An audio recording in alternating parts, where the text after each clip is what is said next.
News nation.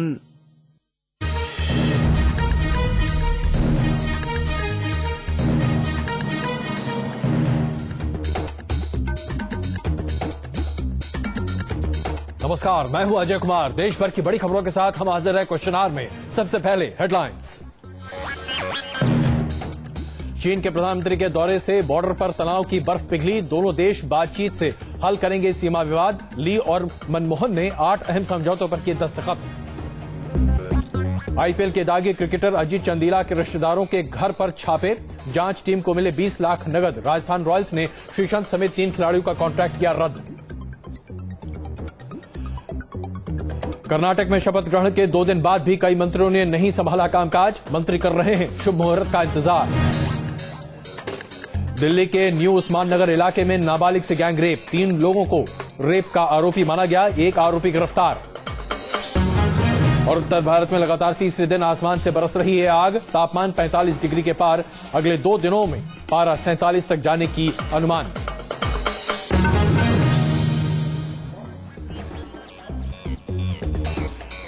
Question our की 3 बड़ी खबरें आज आपके सामने हम पेश करने जा रहे हैं। भारत और चीन के बीच में संबंधों में जो बर्फ जमी हुई थी उसके पिघलने के आसार दिखाई दे रहे हैं। जिस तरीके से आज चीन के प्रधानमंत्री ली और प्रधानमंत्री मनमोहन सिंह ने बातचीत की है और जो द्विपक्षीय बातचीत का सरमाया बनता हुआ दिखा है वो ऐसा प्रदर्शित कर रहा है कि हो सकता है कि आने वाले दिनों में ये संबंध और ज्यादा बेहतर होते हुए दिखाई दे। तो आज सबसे बड़ी रिपोर्ट जो आज आपके सामने हम पेश करने जा रहे हैं कि चीन का बदला बदला सा स्वरूप दिखाई दे रहा है। क्या ये स्वरूप वही है जिस पर हम भरोसा करना चाहते हैं? इस पर करेंगे बड़ी चर्चा। दूसरी बड़ी खबर जो आपके सामने हम पेश करेंगे, क्या वाकई में आप चीन के इस नए स्वरूप पर भरोसा कर सकते हैं? क्या भारत सरकार को और खास करके तमाम सुरक्षा एजेंसी और सुरक्षा तंत्र को यह मान लेना चाहिए कि आने वाले दिनों में भारत और चीन के संबंध मधुर हो सकते हैं? इस पर भी करेंगे एक बड़ी चर्चा। और उसके बाद आखिरी खबर जो आज तीसरी बड़ी खबर आपके सामने हम पेश करने जा रहे हैं।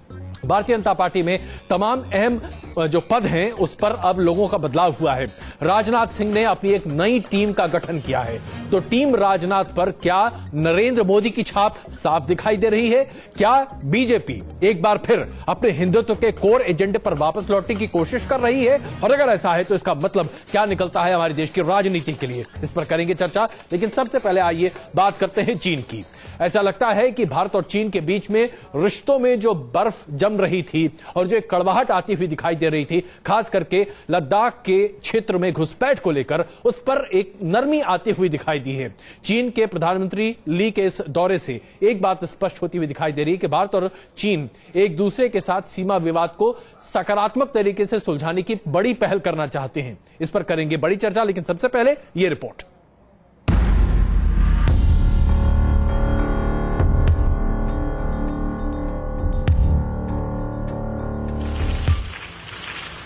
हैदराबाद हाउस में दोनों देशों के प्रधानमंत्री बड़े गर्मजोशी से मिले।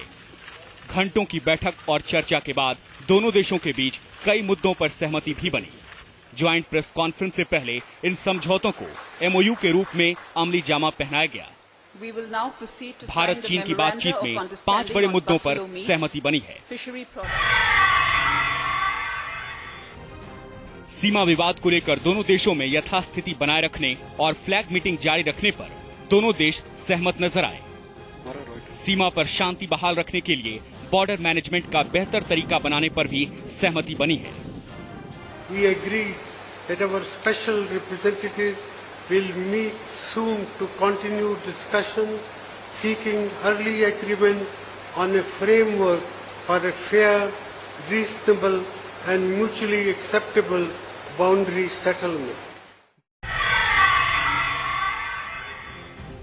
दोनों देश ब्रह्मपुत्र नदी के बहाव में किसी भी तरह के बदलाव की जानकारी साझा करने पर सहमत हुए। चीनी पीएम ने ब्रह्मपुत्र नदी पर बांध बनाने से पहले भारत को सूचना देने का भरोसा दिलाया। चीन के ब्रह्मपुत्र पर बांध बनाने को लेकर भारत लंबे वक्त से चिंता जता रहा है। इस समझौते को भारतीय दृष्टि से काफी अहम माना जा रहा है। दोनों देशों ने आपसी व्यापार और बढ़ाने की दिशा में कदम उठाए जाने को लेकर भी सहमति जताई। ली केकियांग ने भरोसा दिलाया कि चीन में भारत का व्यापार बढ़ाने की दिशा में प्रयास किए जाएंगे। दोनों देशों के बीच सीमा व्यापार भी बढ़ाने पर सहमति बनी। व्यापार बढ़ाने के लिए दोनों देशों के शहरों को जोड़ा जाएगा। अभी तक सिक्किम ही भारत चीन के बीच व्यापार की कड़ी है। इसके रास्ते 80% व्यापार होता है। We have also discussed the possibility of infrastructure development to link India's northeastern regions with Bangladesh, Myanmar, China and other countries in the Southeast Asian region. China-India relations. Bharat के नॉर्थ ईस्ट के राज्यों सड़क के रास्ते बांग्लादेश और म्यांमार से जोड़ने पर चीन सहमत हो गया है। इससे भारत के पिछड़े राज्यों में शुमार इन सूबों की आर्थिक सेहत सुधरने के आसार हैं।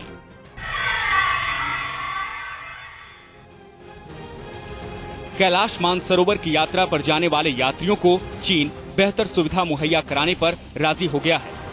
चीन ने यात्रा मार्ग में संचार सुविधा बढ़ाने के लिए वायरलेस सेवा को मजबूत करने का भरोसा दिया है।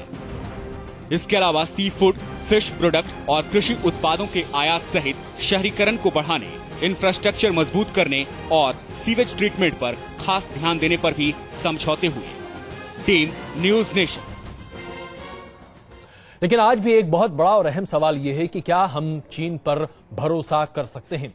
इन तमाम मुद्दों पर और खास करके आज जिस तरीके से चीन के प्रधानमंत्री ली और प्रधानमंत्री मनमोहन सिंह के साथ बातचीत हुई है, उस पर बात करने के लिए हमारे साथ मौजूद हैं पूर्व सेनाध्यक्ष जनरल बीपी मलिक और साथ साथ चीन मामलों के विशेषज्ञ कमल मित्र चिनॉय। आप दोनों से हम बातचीत करेंगे, लेकिन उससे पहले एक रिपोर्ट हम अपने दर्शकों के सामने पेश करना चाहते हैं। चीन के प्रधानमंत्री के इस दौरे के साथ ही दोनों देश अपने साथ रिश्तों को आगे बढ़ाने की बात कर रहे हैं। जिस तरीके से चीन के प्रधानमंत्री ने आज राष्ट्रपति भवन पर पत्रकारों से बातचीत की, अपनी बातों को सामने रखने की कोशिश की, एक नए तरह के जज्बात को देखा जा रहा है। विशेषज्ञ ये भी मान रहे हैं कि दरअसल ये चीन का वो स्वरूप है जो शायद 1960 में देखने को मिल रहा था, जब एक तरह से 55 से 60 के बीच में हिंदी चीनी भाई भाई की बात लगातार आगे बढ़ रही थी। तो क्या चीन पर भरोसा किया जा सकता है? ये एक बड़ा सवाल है जो तमाम विशेषज्ञ आज खड़ा कर रहे हैं। तो सबसे पहले ये रिपोर्ट, चर्चा उसके बाद। दोनों देशों के शीर्ष नेताओं की मौजूदगी में 8 समझौते हुए। सरहद पर शांति से लेकर व्यापार बढ़ाने पर चर्चा हुई। चीनी प्रधानमंत्री ने रिश्ते सुधारने की पहल की तो भारत ने दरिया दिली दिखाते हुए चीन के लिए व्यापार के दरवाजे खोल दिए। बावजूद इसके अतीत के कई ऐसे सबक हैं जिसकी वजह से भारत चीन पर आंख मूंद कर भरोसा करने का जोखिम नहीं उठा सकता। पहली वजह, चीन की कथनी करनी में फर्क। चीन हमेशा भारत से दोस्ती की बात करता है, लेकिन हकीकत इससे कोसों दूर नजर आती है। केकियांग के दौरे से पहले चीनी सैनिकों की लद्दाख में घुसपैठ से रिश्ते तनावपूर्ण हो गए थे। इसे दौरे से पहले चीन की दबाव बनाने की रणनीति माना जा रहा है, क्योंकि चीन जैसे मजबूत राजनीतिक व्यवस्था वाले देश में सेना सरकार की मर्जी के बगैर ऐसा करने की हिमाकत नहीं कर सकती। इसके अलावा अरुणाचल और सिक्किम पर चीन का दावा भी उसके इरादों की पोल खोलता है। दूसरी वजह, पाकिस्तान को चीनी मदद। भारत के खिलाफ चीन पाकिस्तान की भरपूर मदद करता रहा है। पाक अधिकृत कश्मीर यानी पीओके में सड़क का जाल बनाना, रेलवे लाइन का विस्तार करना और वहां चीनी सैनिकों की स्थायी मौजूदगी की खबरें भारत को चीन पर भरोसा करने से रोकती हैं। चीन पाकिस्तान में ग्वादर बंदरगाह के निर्माण और परमाणु संयंत्र लगाने में भी जुटा है।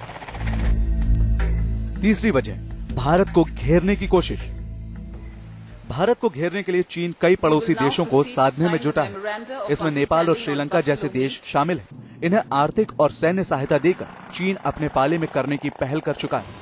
दूसरी तरफ म्यांमार में नौसैनिक अड्डों का निर्माण भी भारत की परेशानी का सबब बनता जा रहा है। हिंद महासागर में चीन की बढ़ती सक्रियता और दक्षिण चीन सागर में उसके प्रभुत्व की कोशिश से भी कई बार भारत के माथे पर चिंता की लकीरें खिंची नजर आई। हालांकि कई जानकारों का मानना है कि चीन का नया नेतृत्व भारत को लेकर ज्यादा सकारात्मक है। इसकी वजह यह भी है कि पहली बार चीन की कमान उस पीढ़ी के हाथ में है जिसके साथ 62 की जंग की यादें नहीं जुड़ी हुई हैं। फिर भी चीन के साथ रिश्तों में भारत को कदम फूंक फूंक कर रखने की जरूरत है। सैयद मोज़ेज़ इमाम, न्यूज नेशन, दिल्ली। आज सबसे बड़ा सवाल यही है कि क्या चीन के इस बदले हुए रुख पर भरोसा किया जा सकता है।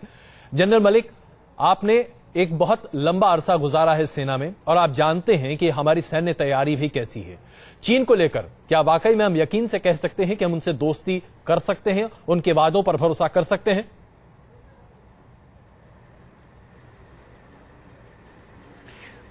अजय, पहले मैं अपना इंप्रेशन दूंगा जी। जो आज टीवी चैनल के ऊपर मैंने फॉलो किया चीन के प्रधानमंत्री की विजिट। जी। मुझे ऐसा लगा कि चीनी प्रधानमंत्री यहां पर एक पीआर विजिट पर आए हैं और वो बजाय कुछ ज्यादा डिटेल में कोई चीज डिस्कस करने के, वो असेस करने के लिए आए हैं कि भारत की क्या सोच है, और उसी तरीके से उनका कॉन्डक्ट मुझे लगा। जी।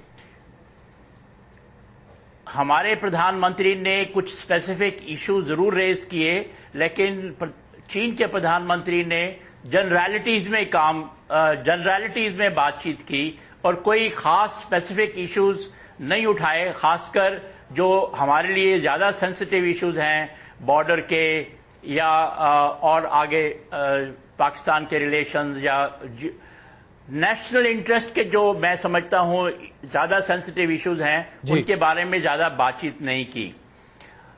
ये कहना सही है कि हम दोनों देशों का ग्लोबल स्ट्रेटेजिक कंसेंसस है, ग्लोबल इश्यूज के ऊपर स्ट्रेटेजिक कंसेंसस है, लेकिन हमारा जो कंसेंसस नेशनल इंटरेस्ट के चीजों के ऊपर होना चाहिए, उसके बारे में बातचीत नहीं हुई।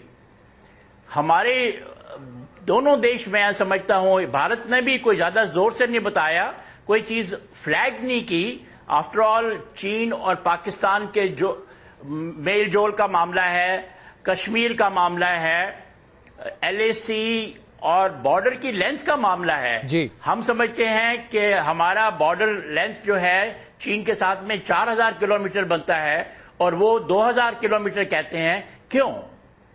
बिल्कुल। बिल्कुल। कई ऐसे जो सेंसिटिव इश्यूज हैं उनके बारे में ज्यादा बातचीत नहीं हुआ, तो इसलिए मैं समझता हूं कि ये कोई खास सेटिस्फैक्टरी विजिट नहीं रही हमारे बिल्कुल लिए। यही बात हम दरअसल आपसे समझना भी चाहते थे और बहुत ही अच्छा हुआ कि आपने इन तमाम बातों को आज हमारे दर्शकों के सामने रखा। असल में कमजोरी कहां है जनरल साहब? हम अपनी बातों को मजबूती से क्यों नहीं रख पाते? जो साझा प्रेस कॉन्फ्रेंस हुआ उसमें भी प्रधानमंत्री मनमोहन सिंह की तरफ से यह कहा गया कि जो विवादास्पद मुद्दे हैं उन्हें उठाने की कोशिश की गई। हम सिर्फ कोशिश क्यों करते हैं, उस पर ठोस कार्रवाई करने की बात क्यों नहीं करते? और उस पर कोई अश्योरेंस भी हमारे हाथ में नहीं है। क्या ये हम मानकर चलें कि हम चीन के सामने दरअसल घुटने टेकते हुए दिख रहे हैं?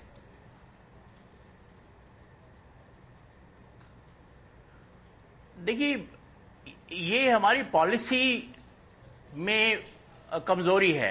मैं समझता हूं कई सालों से ये हमारी पॉलिसी में कमजोरी रही है। मैं इसको बुरा नहीं मानता कि हमारे इकोनॉमिक रिलेशंस जो हैं वो इंप्रूव ना होने चाहिए।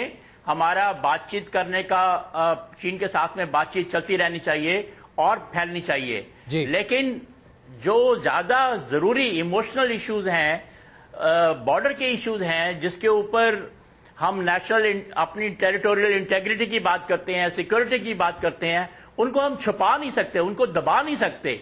और मेरे ख्याल में वही गलती हमारे से हो रही है कि हम दूसरी चीजों के ऊपर ज्यादा बातचीत करते हैं, ट्रेड के ऊपर बातचीत करते हैं। सही बात है, कुछ उसमें गलती नहीं है, लेकिन ये जो ज्यादा सेंसिटिव नेशनल सिक्योरिटी और टेरिटोरियल इंटेग्रिटी के मामले हैं, उसके बारे में मुझे नहीं मालूम कि क्यों कमजोरी है हमारी बॉर्डर के ऊपर, उसके ऊपर हमने बॉर्डर के ऊपर भी ध्यान नहीं दिया।